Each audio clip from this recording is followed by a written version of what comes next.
Hello, happy 2021 everybody.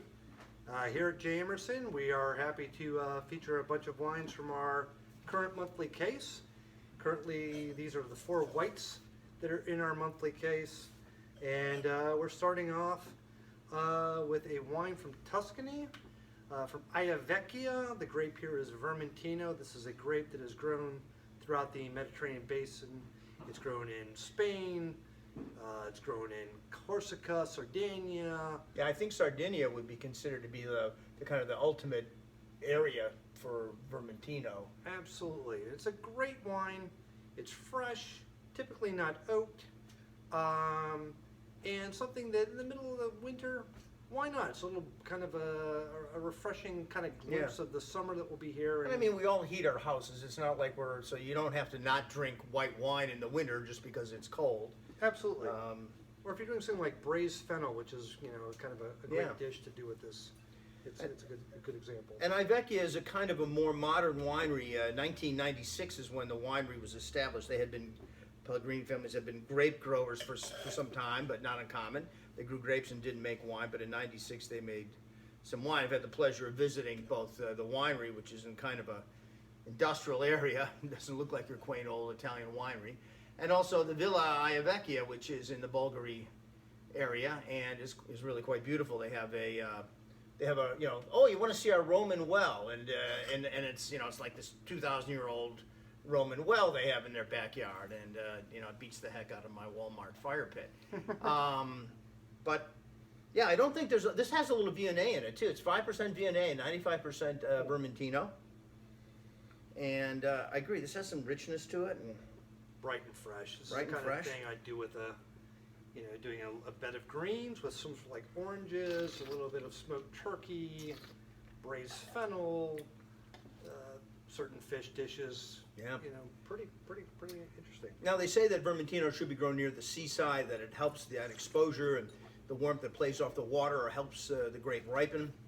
One of the characteristics of Vermentino is this kind of almondy bitterness. I don't know that this Vecchia, based on where it's grown, has that bitterness, but that is one of the typical characteristics of Vermentino. This wine, though, Nice subtle salinity too for me, and a little bit of fennel and these kind of notes to it as well. Agree. I don't get kind of bitter almondy stuff.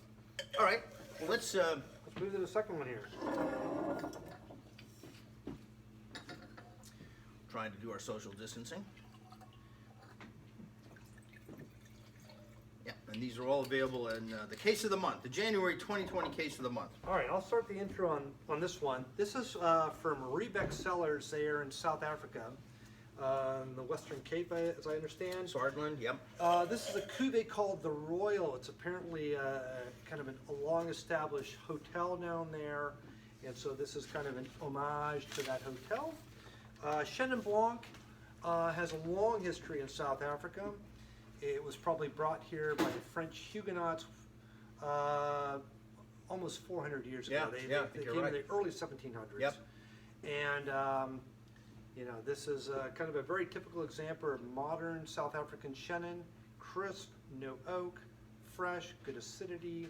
And they actually call it Sten down there. Yes. Because if you can imagine it coming across 400 years ago, people really weren't up to their elbows in grape varietals, so they didn't know it was even called Chenin Blanc when they introduced it into South Africa. It was just a grape from the Loire Valley, and they picked their own name, Sten. And I don't forget. I had a hard time figuring out where Sten comes from exactly. Yep. But now they know it's Chenin Blanc, and Chenin Blanc in South Africa is different than Loire Valley. It has different attributes. Absolutely. I mean, the climate's going to be a little bit different. The clones are probably somewhat different as well. But it's fresh and bright, subtly aromatic. They can be vinified off dry, but this one is quite dry, in fact, and very food friendly. There's a richness to this Chenin too, which is typically Chenin. Chenin, warmer, a little bit warmer area. They have warm. It's very hot and dry, and kind of wetter winters, but brings a little richness to the wine, which is quite nice. Easy to drink. These are both the Vermentino and this are quite easy to drink. Pair this with fried chicken. You can pair this with anything. Good with fish. Little aromatic smidge. Reminds me a little bit of like a fruit cocktail if it done in a dry style. A little pear and peach and Yeah, absolutely. Yeah. And this is farmed sustainably. They have a wine of origin, Swartland Sustainable Farming Certificate, which is kind of cool for a wine of this at this price point because obviously, you know, it's hard to be organic at these price points or sustainable. All right, let's jump along here. Yeah. Let's see what we've got. I will pour the next one here. Thank you. All right, quick intro here. So now we're jumping, still in the southern hemisphere, we're jumping over to New Zealand. This is from Nelson, which is an area on the South Island on the western part. So if you know where Marlborough is considered probably the epicenter of New Zealand, Sauvignon Blanc especially, which is the north part, it's the northeastern part of the South Island. This is the northwestern part of the South Island.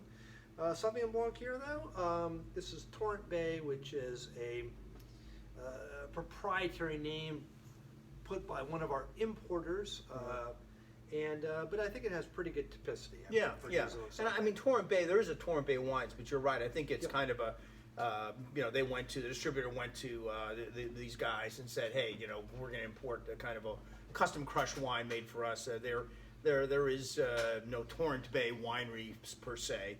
This is not uncommon. I mean, there's an awful lot of wines all over the world are made at wineries and that are custom crush facilities. California is notorious for that, and make great wines come from there. And Nelson Bay is, again, like Marlborough, I think the soil is kind of alluvial. It's not the stony,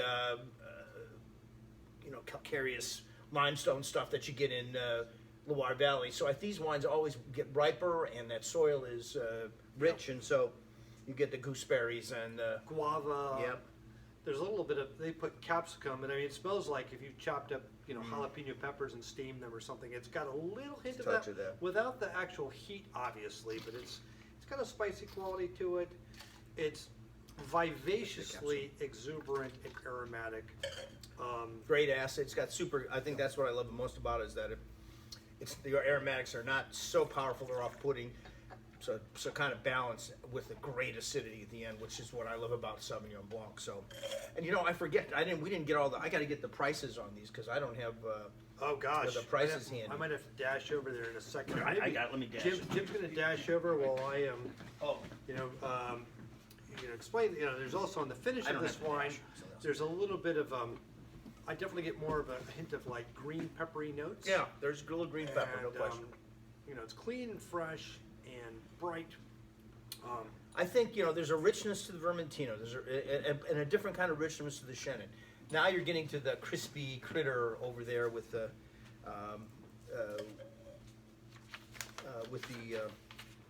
Sauvignon Blanc. So price-wise, the Vermentino is $1 million, but it's on sale for $12.99.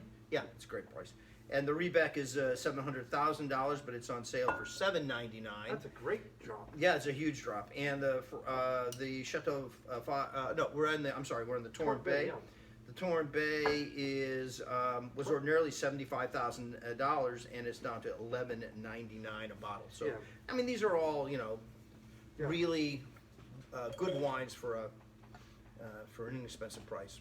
Yeah. All right, so we got a Coravan.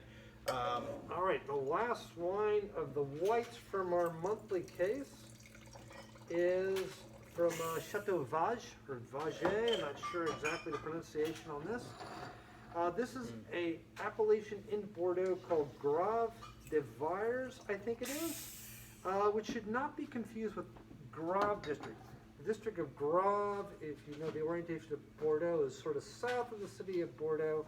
Graves de Vars is sort of towards the east. It's adjoining to what they call Entre deux Mers, which is between two rivers actually.